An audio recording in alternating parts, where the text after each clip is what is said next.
چھوڑ دو، چھوڑ دو، آگے بڑھو، مجھے چھوڑ دو، جلدی چلو، مر گیا یار، چلو چلو، چھوڑ دو۔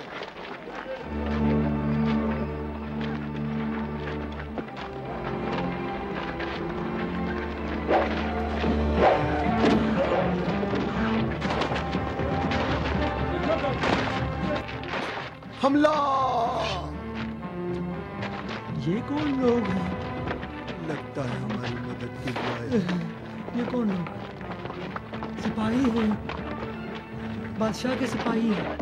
یہ بادشاہ کے سپاہی نہیں ہے، کوئی اور لگتا ہے۔ بھاگو بھاگو بھاگو، چلو بھاگو یہاں سے، نکل جاؤ۔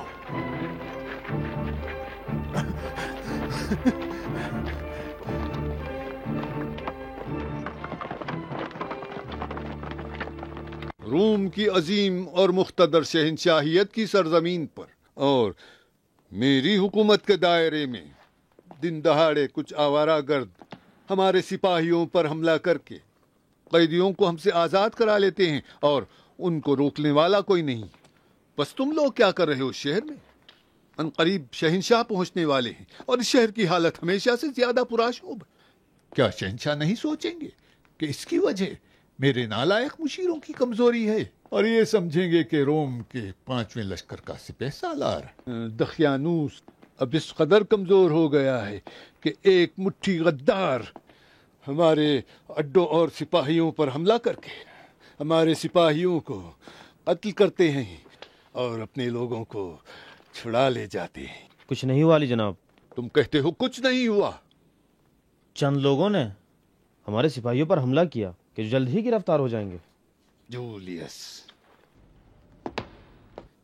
مسیحیوں پر سختی بڑھا دو، گویا وہ ختم ہونے والے نہیں ہیں۔ ختم ہونے والے ہیں علی جناب، لیکن جیسا کہ میں نے پہلے کہا، محل کے اندر کی کوئی فکر کریں۔ افسوس ہے کہ محل کی خبریں باہر پہنچ جاتی ہیں۔ مشکل یہ ہے علی جناب۔ میری نظر میں بھی جناب جولیس کا کہنا درست ہے علی جناب۔ علی جناب، جب دشمن حکومت کی فوجی طاقت پر غلبہ نہیں پاتا تو پھر محل میں گھس آتا ہے اور حکومت کی بنیادوں کو کھوکھلا کر دیتا ہے۔ شہنشاہ کی آمد پر چند غداروں کی ناکام کوشش سے جناب دقیانوس کو اس قدر غضبناک نہیں ہونا چاہیے۔